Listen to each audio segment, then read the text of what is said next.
Welcome everyone to this first day of the Charleston Literary Festival. And I'd like to thank our sponsors for this event, Lee and John McNary. It's truly an honor for me to introduce Richard Ford, renowned novelist and short story writer. It's actually been a long-held ambition for me to feature him in the festival, as he knows, as he's regarded as he's recognized as one of the most significant writers of our time, due to his acutely described settings, pitch-perfect dialogue, inner lives vividly evoked, and his unfailing insight into the human comedy of our lives. Richard was brought up in Mississippi, and I think he was destined to become a writer. He was brought up when William Faulkner, well, in his childhood, William Faulkner was still writing, and actually Eudora Welty lived 3 streets over from where he did. So it was in the atmosphere. So to come now to Richard Ford as an established writer, over the course of 4 celebrated works of fiction, The Sportswriter, Independence Day, which was awarded the Pulitzer-Prize, The Lay of the Land, and Let Me Be Frank with You, he's taken the pulse of American life over almost 4 decades through the eyes of his everyman protagonist, who we all think we know, Frank Bascombe. The 5th book in the series, Be Mine, a road novel published this year, bids farewell to Frank, or so Richard tells us. So Richard will discuss his life in writing and how it feels to say goodbye to Frank Bascombe, who has sometimes been described as Richard's alter ego, with Regina Marler, author, essayist, and literary critic for the New York Review of Books. So I'm going to hand over to Regina and to Richard Ford.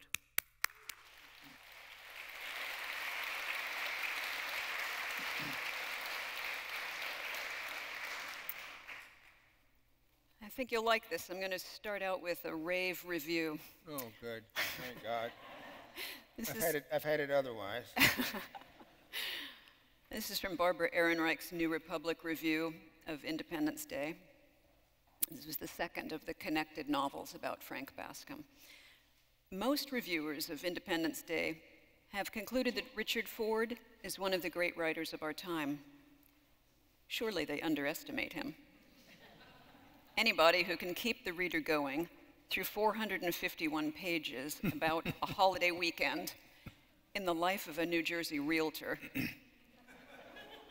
A weekend in which nothing much happens except for some pit stops at the Baseball Hall of Fame, the Vince Lombardi rest stop on the New Jersey Turnpike, and other locations that I experience, even in literary form, as personal hell. Is more than a great writer of our time. He may be the greatest writer of all time. And she goes on about how beautifully you treat this intrinsically boring material. Well, she's completely wrong. You know, when somebody says nothing happens, language happens. And language is where the rubber meets the road in literature. I mean, you can say that all of the internal formalities of a piece of literature, characters and plot and rising action and falling action and beginnings, middles, and ends are what the reader goes for. The reader goes to encounter language.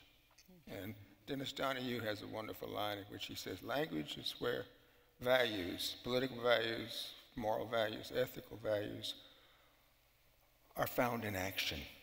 So for me, and very, very much akin to what Claire said earlier, writing is choosing words, is what it is for me. And so I'm always trying to choose the best possible words I can, and if I can do that, if I can choose good words, then I don't care about all that other stuff. So to think that nothing happens, well, plenty does happen, but language happens. And I think, we use language all the time, and we use it thoughtlessly, carelessly. I'm using it really, really as well as I can. And that's what I'm trying to give you. And as you do that, in a quite ethical and in some instances moral way, you become more accountable for the words that leave your mouth. Well, I think that she is right to point out, though, that I think she nails it. You are applying your mind to these often very quotidian details of daily life, and you have a lushness of approach, but you don't slow down. It's not purple prose. You're moving at speed. You're rolling. And I'm wondering how you came to that style that feels so maximal in what was the heyday of minimalism. I don't know that you can be both. Maybe you can just be perfect. But, I mean, you know, people used to say about Ray Carver that he was a minimalist. And what I thought was that Ray Carver wrote stories that were as full as he could make them. But I think to directly answer your question, I realized that in being a novelist that I am husbanding the reader's attention. I mean, I wouldn't write these novels and these stories if there wasn't somebody to read them. So I'm always aware that I have so much rope to use and I don't want to hang myself with it. So, you know, it isn't that I would say more rather than say less, or say less rather than say more. I think to myself, what is the reader going to be able to tolerate here? What is the reader going to be able to pay attention to for as long as I will ask the reader to pay attention to these things? And I think that without quite my calculating it, this kind of book is what turns out. I mean, you know, when Updike died a few years ago, Adam Gopnik wrote an essay in which he said that one of the things about Updike was that he got himself fully expressed. And what that meant to me was not that he said everything that he needed to say, but rather that he used everything that he needed to use. So I'm just trying to get all of the best stuff I know into these books and get myself fully expressed that way. But always attuned to what I think the reader's going to be able to tolerate. When you began what we refer to as the series or the books or the connected novels, it was with a one-off. Yes. As you thought. Absolutely, yeah. I just thought that I was a writer who wrote one book at a time. And not that any of us does much different from that, but I write the Sportswriter, and that's going to be all. Frank Bascombe lived, he goes. And it wasn't until I started trying to think of a novel a few years later, which was about a man who was going to take his son to the Baseball Hall of Fame, that I realized that all of the notes that I was looking at were in Frank Bascombe's voice. And I had no notion at all that I could write connected books. I thought I wasn't that ambitious a writer. I thought that maybe I'd just write the same book over again. I thought maybe the critics would just slap me down. But I thought, well, Christ, you're being given this voice that people have read and found useful. Don't fly in the face of this gift of voice. And so I sort of, like a lot of the ambition that I have purportedly had, I backed into it. I did it not because I felt that I was so muscular as to need to do it or be able to do it, but because I couldn't do anything else. So you had a rough plot when you approached Independence Day. You had a rough plot about a road trip, a father-son road trip, and you had a voice because you had Frank. You had, assume, a lot of notes that worked for Frank. Exactly, exactly. I mean, you try to write books that contain the best kinds of things that you naturally can do, and then add to those things all of the stuff that you don't do very well, but that have to be in the book and that you're going to have to work harder at. But don't write books that don't take full advantage of what you can do. But it gets harder. When you write a second, a third, fourth, and fifth book, they have to be congruent. Not only they have to be congruent with the details and the places and the families. And that's fairly mechanical, though. Anybody can do that. Yeah. It really, really, truthfully, I always say monkeys can write novels because many monkeys do. But there also has to be development. Frank has to develop over the decades, and But that's what you think, and I'm not arguing with it. Yeah. The notion that human beings develop, they may. Characters can be made to seem to develop in a way, so that, and what you do is you draw upon the things. In other words, it's quite mechanical or pragmatic. You draw upon the things from the prior book that you think are interesting and that seem to be, for Frank Bascombe, substantial and substantive, and then you darn away on the edges of it, and you change him in ways, and that becomes development. I mean, development is kind of a progressive notion of history, which presumes that over time we change. We may. We may. I've just, like all things, I don't believe anything anybody tells me. So if someone says to me, people develop, I think, well, maybe they do.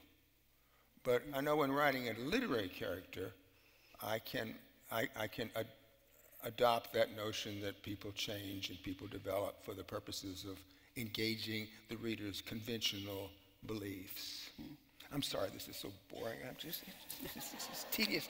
This is the nuts and bolts stuff, but that's okay. I mean, yeah.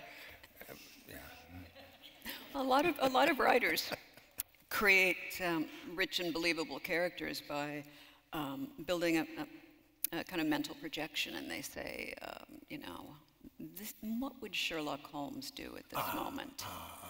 Well, I have the answer to that. Yeah. I never asked what my character would do. Yeah. I never asked what my character should do. I ask only, what can I make him do? Because that then gives me full availability of all of the skills and instincts that I have.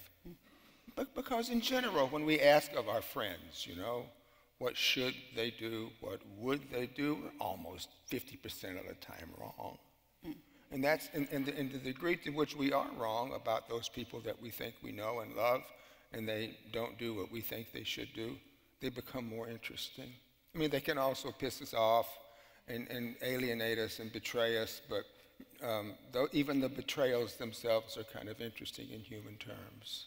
So, I just would never ask, what would my character do? I just think, what can I, dazzlingly, if I'm lucky. And you never have that sense that you're following Frank, that Frank is leading you somewhere else. You hear writers say it a lot. No, that's another fiction that writers sometimes perpetrate, that I'm just kind of following along behind this character. They're just leading me here and leading me there. Boy, I'll tell you, I authorize everything. That's what it means to be an author. Everything is at my discretion. Everything is at my disposal. Nothing does he tell me what to do. Because he's only a piece of instrumentation made of language.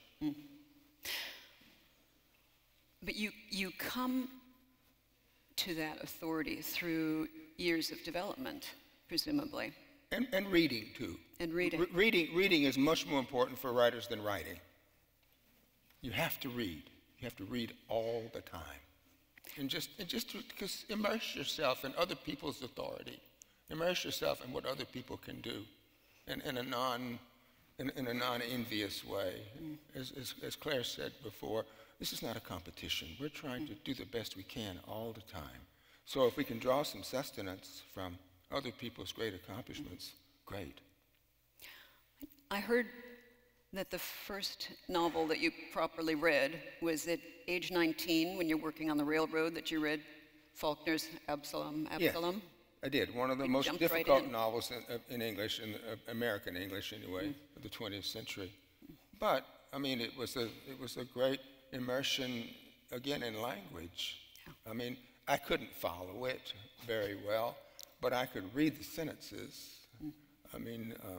You know, I remember when Joseph Brodsky first came to the United States, Christina and I were living in Ann Arbor, and Brodsky would come. He was fresh from Russia and didn't have a lot of English, or at least he didn't feel like he could write in English. And he would read poems in Russian. And we would just sit there completely enraptured because we were listening to word upon word upon word upon word, which we didn't understand at all, but we could hear it.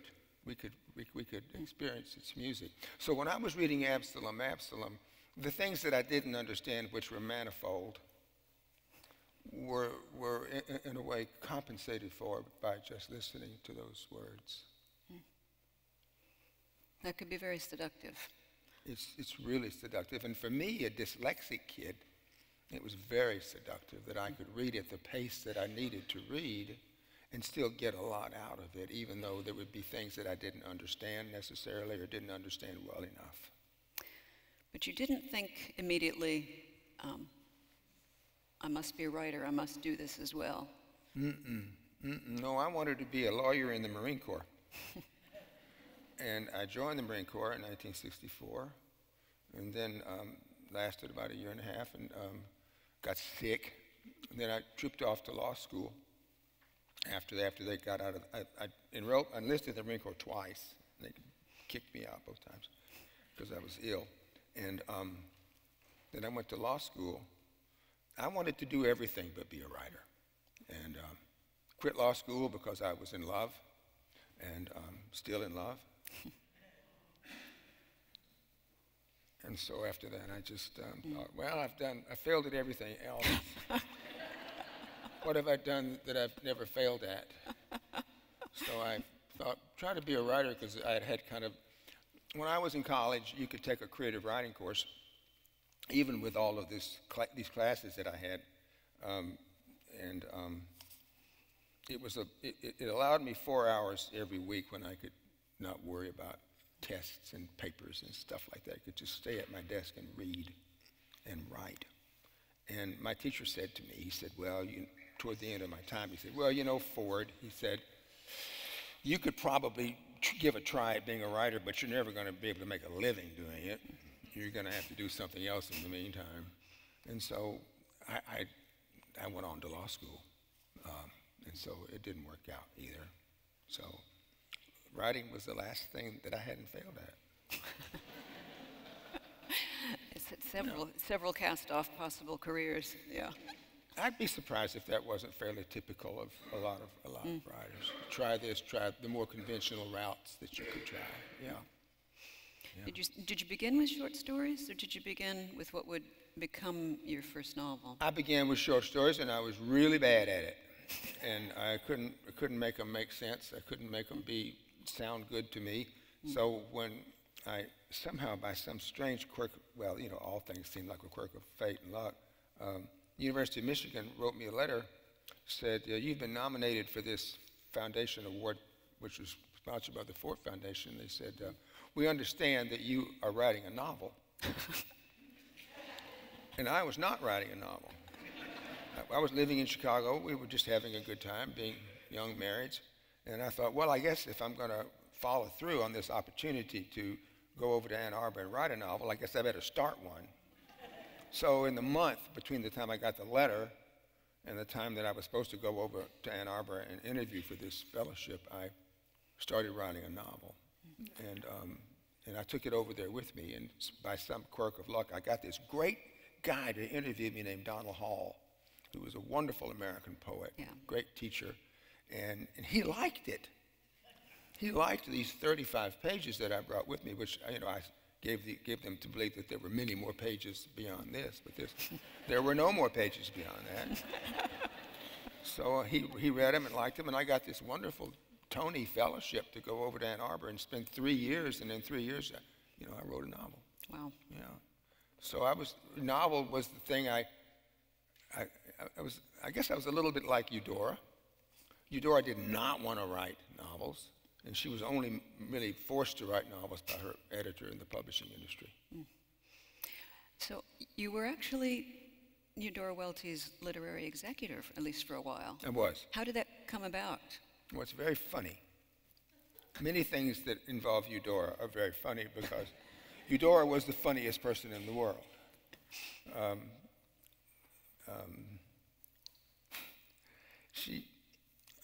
A man named Walter Clemens had been her literary executor. He was a friend of hers and a book reviewer for Newsweek, and Walter died. And Eudora used to have dinner with her claque of friends every one night a week. And every week would come by and she would say, "Oh, I don't know what I'm going to do." She had kind of a deep voice. She'd say, "Oh, I don't know what I'm going to do. I don't have a literary executor. I don't have a literary executor." And so one of her friends named Patty Black said, "Well, you know, you ought to ask Richard to do it."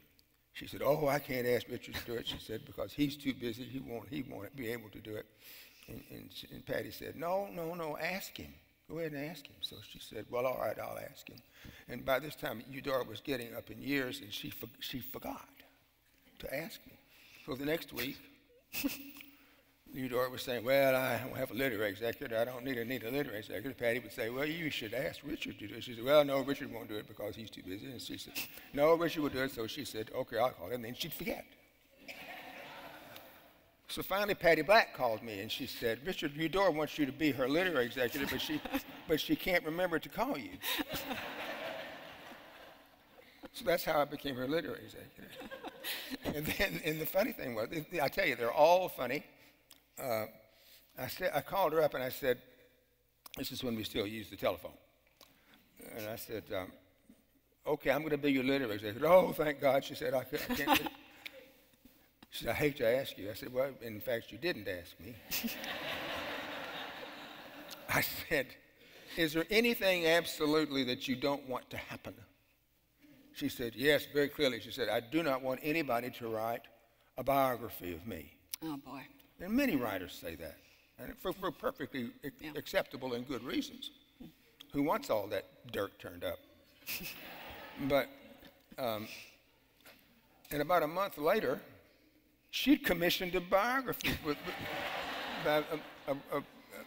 and so I just kind of thought, well, okay, fine. So, yeah. Life's funny, you know. She was wonderful, by the way. And if for some reason or other you haven't been reading her stories, after you read Claire's stories, read Eudora's stories.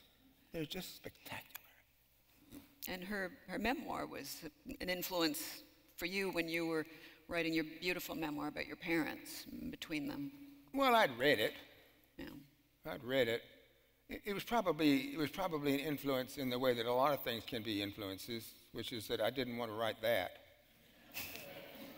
But I had to write. I didn't have what she had about her parents. I didn't want to write.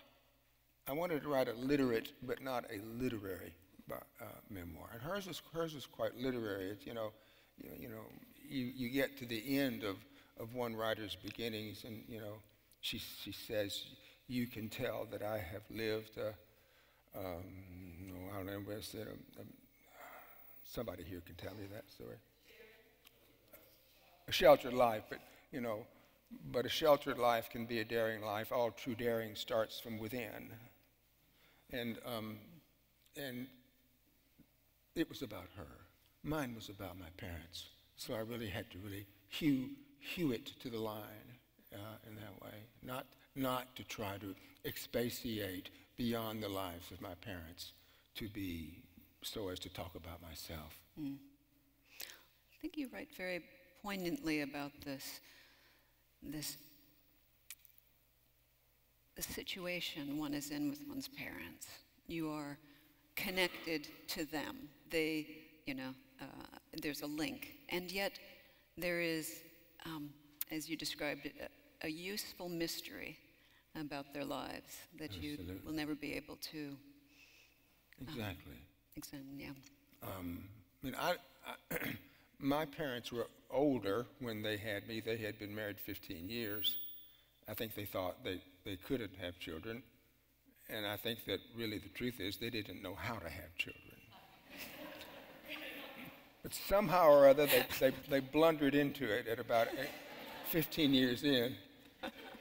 And so I was raised by, my mother was 35 and my father was close to 40. And I was raised a single child by older parents. So I just was constantly in awe of them. That they were the only game in town to me. I doted on them, I studied them, I thought about them, I watched them. I tried to trick them.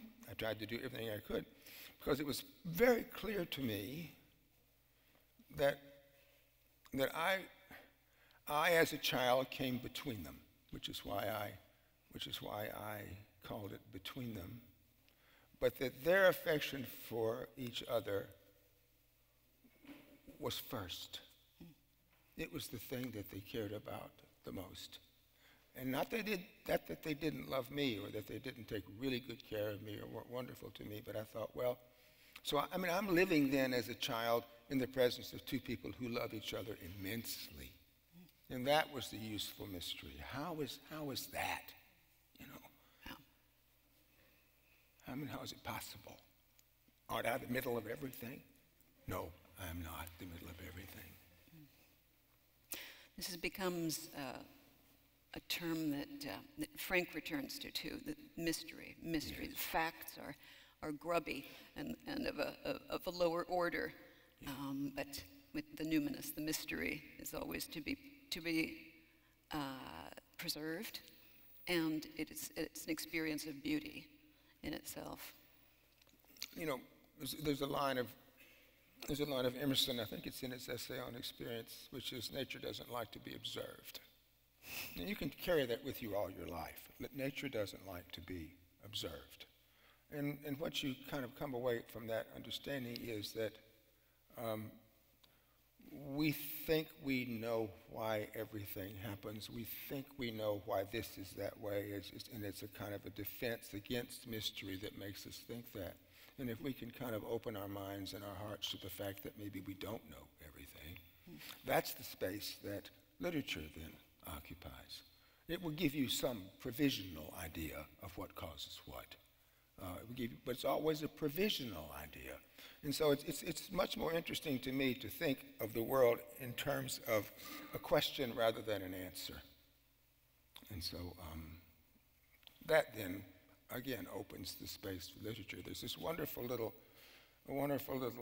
fragment from Octavio Paz. He says, between what I see and what I say, between what I say and what I keep silent, between what I keep silent and what I dream, between what I dream and what I forget is poetry. And that's the space, that little interstice that literature occupies, where we don't know. I think it ties in as well to something essentially elusive about Frank, and then also his son. This novel, Be Mine, is the second of your road trip novels, between Frank and Paul, and his surviving son. And it's very interesting. It's a little hard sometimes.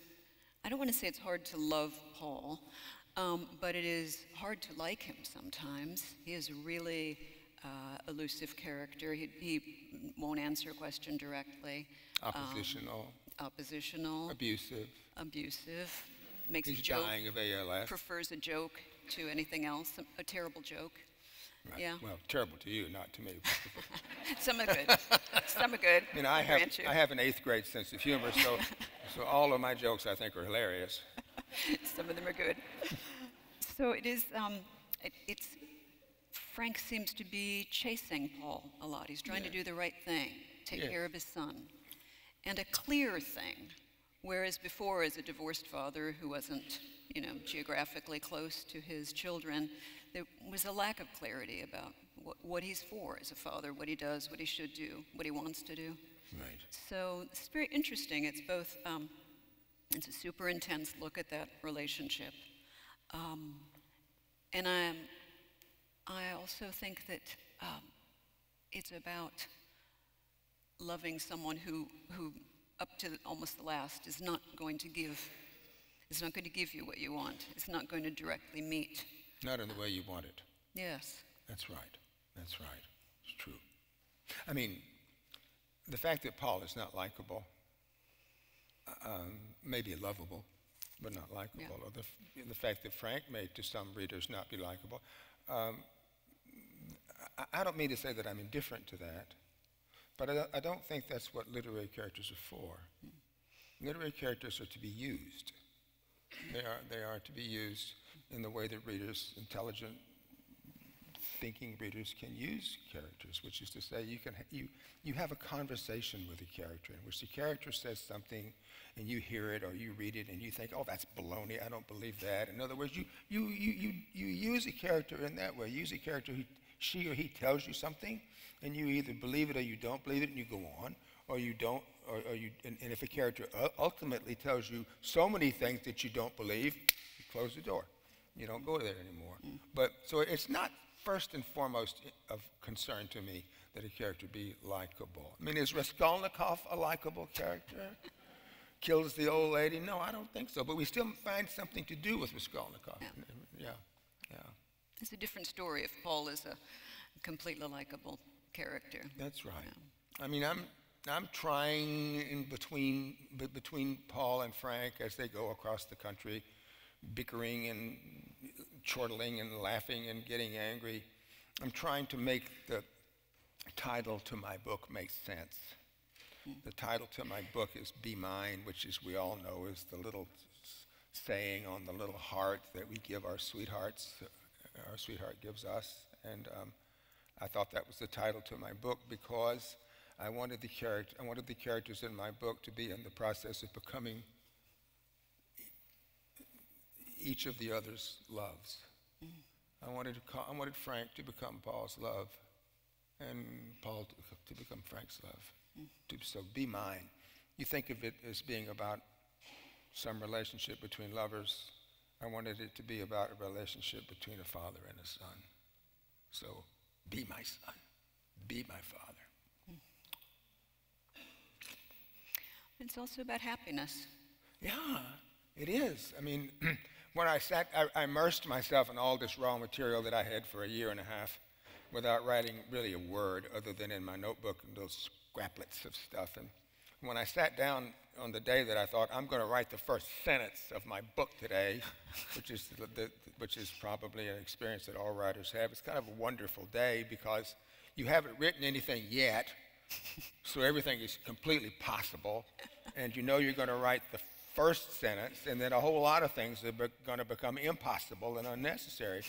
And so it's kind of an exciting day because it's a commitment. It represents on the writer's part a commitment, and a good commitment, the wholesome commitment that I will invent this for you. And then I wrote happiness at the top. And I can't tell you why I wrote that. But when I wrote it, I thought, okay, I'm going to write sentence 1, and then on the strength of sentence 1, I will try to write sentence 2, and then sentence 3, and see if the idea of happiness bears any kind of fruit here. And if I had found that it didn't, I'd just erase it, just take it all out, because you can always take stuff out if you don't like it. Yeah. So that contemplative opening, because it's actually kind of a rollicking novel, but there's a contemplative opening and a contemplative ending. Yes. That contemplative opening really is the first thing you wrote. It came out of you first. I write everything in order. Ah, okay. I do. I write everything beginning to end. Almost never do I switch anything around in the middle. Every once in a while, I think there's one passage in there that I switched around later on, because if you're writing more or less spontaneously, you're depending on your ability to get things in the right order without knowing what the order is. And so you have to be, something Claire said, you have to be rather practiced and careful in your choosing. In other words, and what that often means is that you don't just write a bunch of stuff and then hope it's right. You actually pause. You might even say that you think. But that's what I did, yeah. I'd love it if you read the opening, sure. if you wouldn't mind. I'll be glad to.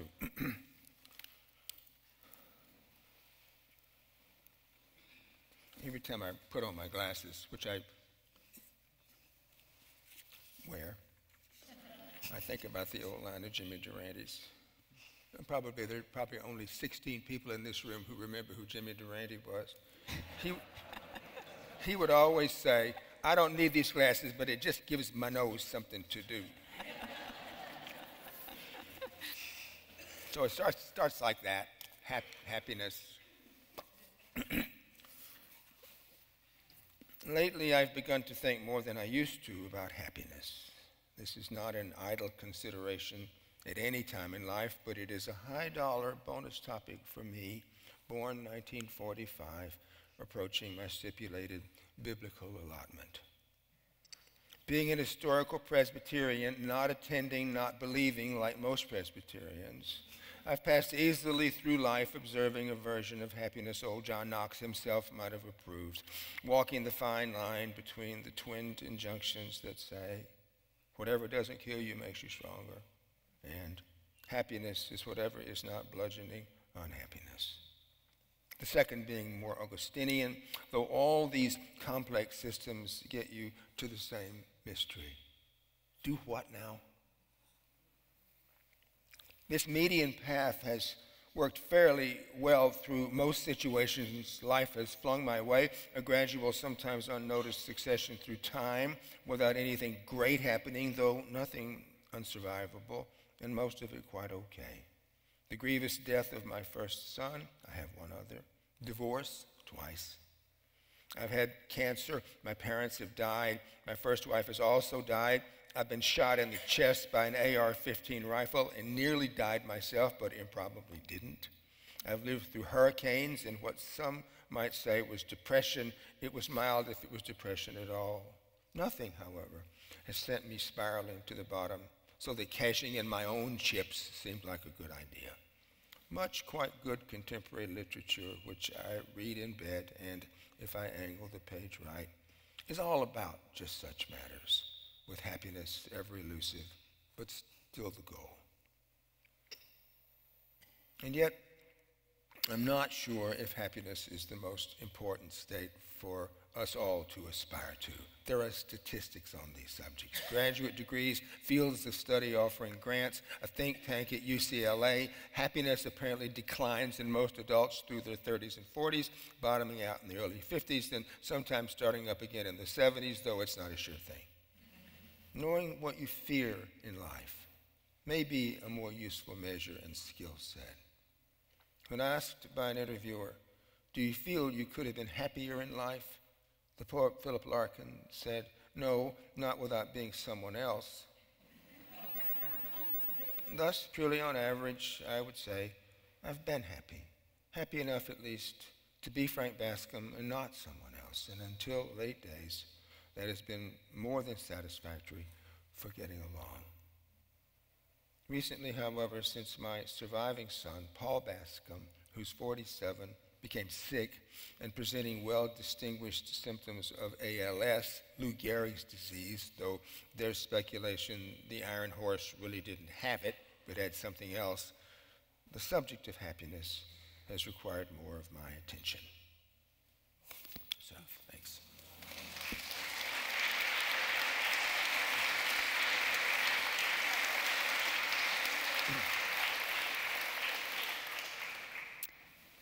The fourth of the Bascombe books is a group of 4 linked long stories. Yes. And this came out of Hurricane Sandy, basically. Indeed. And you felt that it could have been something else, but you thought it's ideal for a Bascombe novel. Well, at least a Bascombe book. Yeah. I had this perception.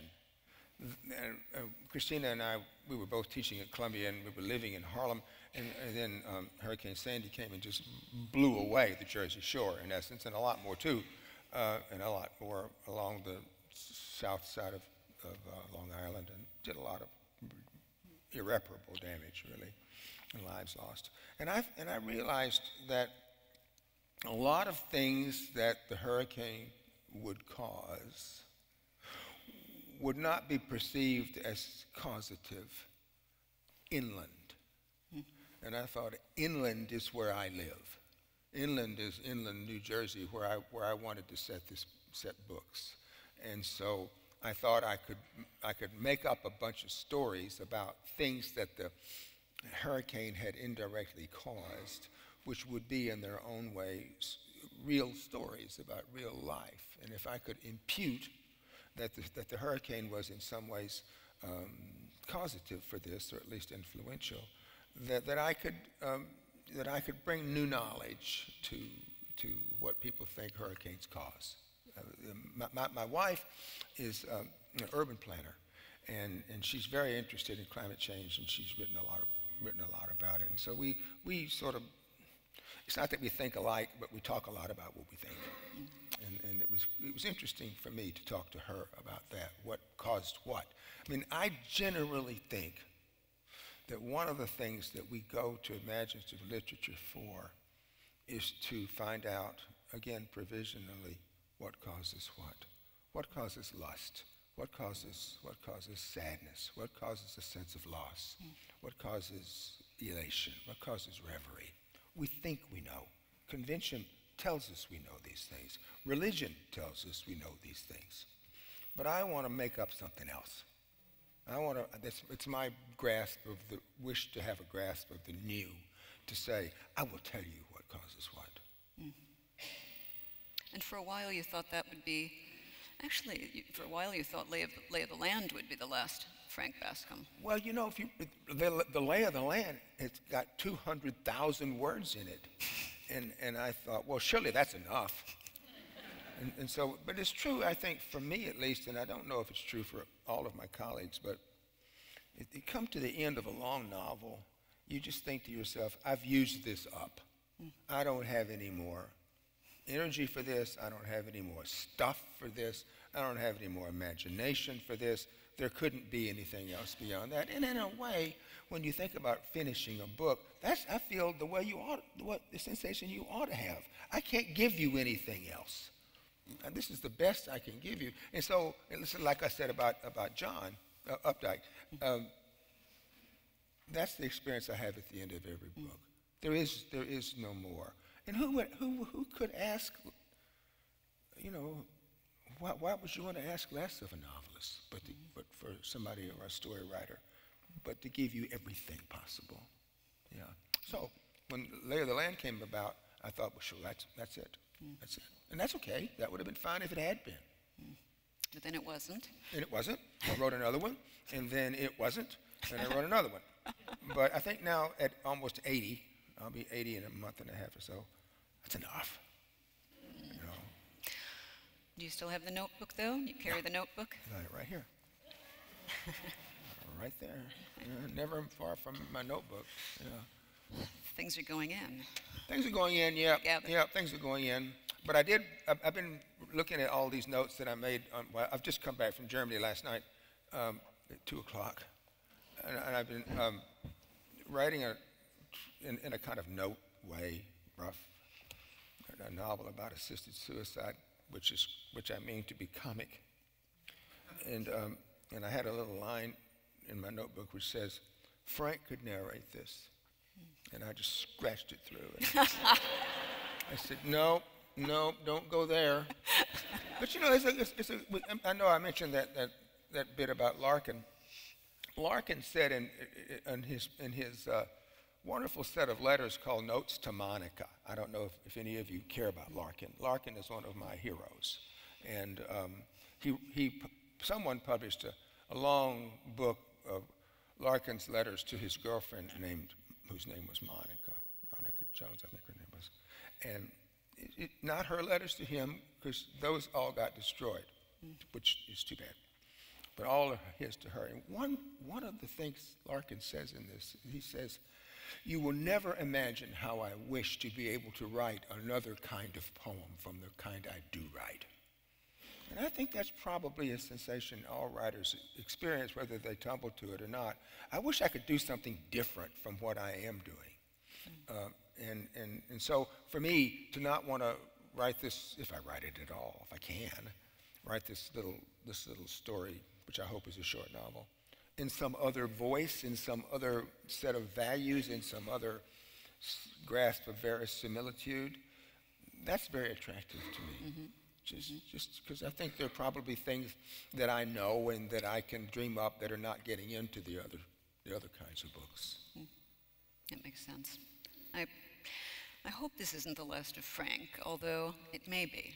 I understand that. Well, you know, unwritten books are not a loss to humanity.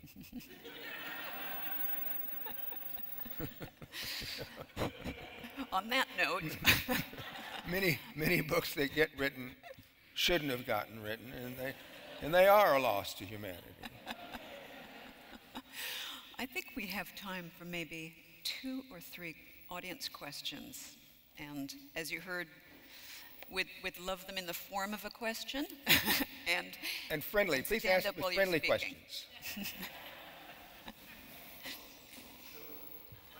Well, you weren't very positive about your early work. The Ford Foundation clearly was, and saw some signs of astounding potential. So I'm wondering, what do you think they saw in your early work, and what do you look for in the work of young authors that you think might send them on a path to greatness? Well, those are 2 different questions. Well, what I look for I haven't been a writing teacher most of my life. Which is to say, I haven't been looking at student manuscripts and assessing them. I teach, when I've taught the years I taught at Columbia and at other places, I'm teaching them to read. That's what I was trying to teach people to do. What I guess I respect in young writers is a sense of authority and an affection for language.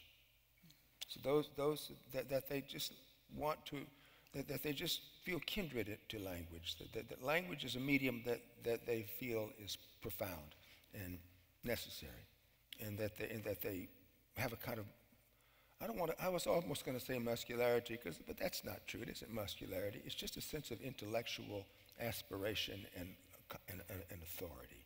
That's what I look for. Why they, at Michigan, why they chose my book, I think I was an exotic. I think I had nice manners,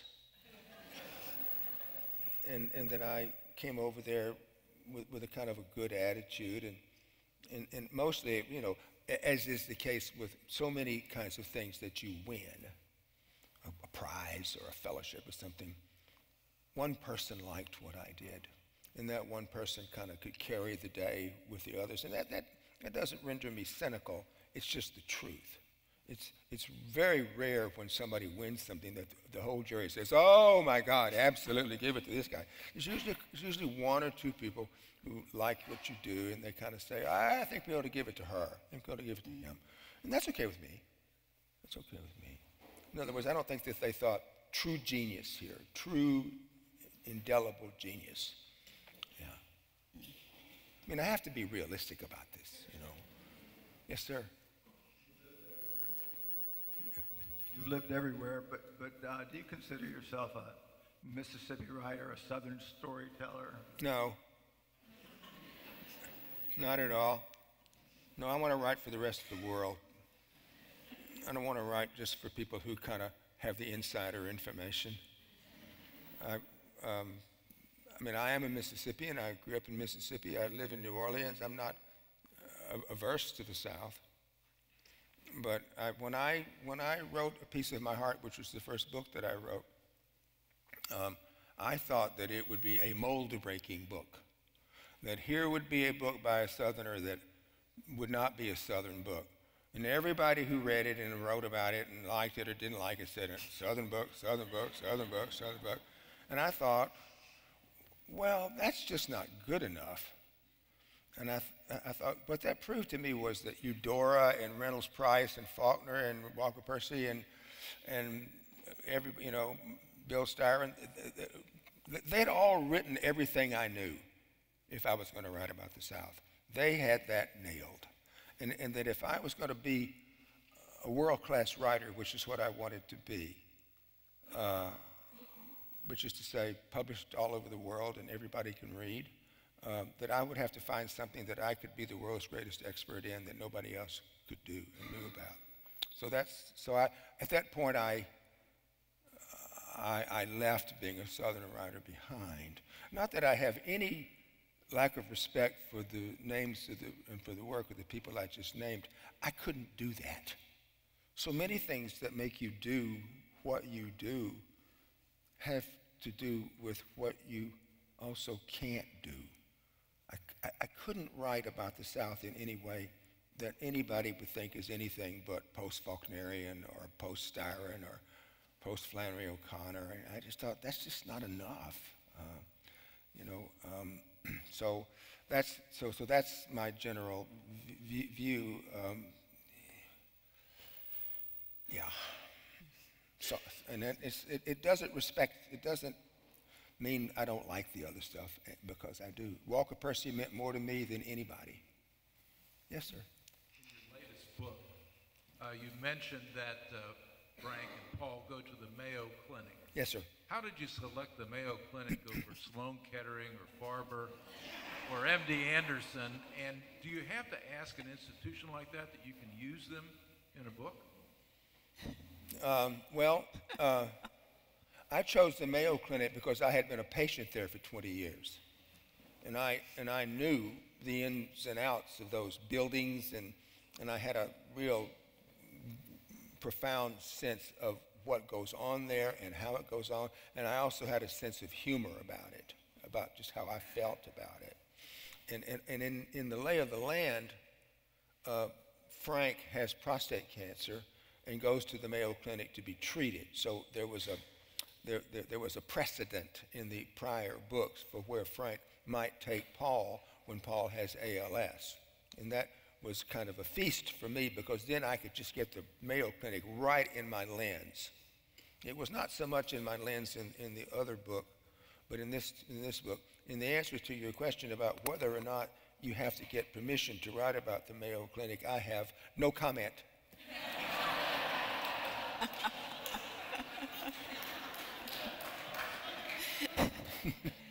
Do we have another, or that's it?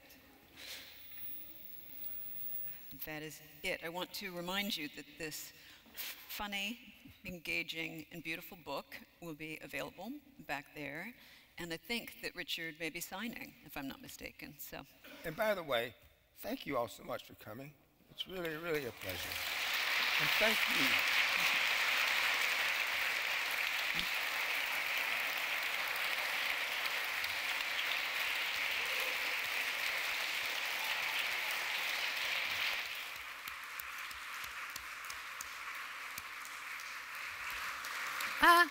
Well, you've all thanked Richard and Regina profusely. I'd like to add my thanks. I think that we've collectively had an amazing experience in the first two sessions of this festival. I think we've had access, and Regina and Richard refer to it, to the nuts and bolts of writing fiction via Claire Keegan, who's still with us, and Richard. And I don't know whether all of you attended both sessions, but I couldn't help being aware of the affinity, not between what they write about, but their approach to language, their approach to writing, and the significance of language in their writing. And I think, and so I'd like to thank Richard and Regina so much, and also Claire, who's still with us. Thank you.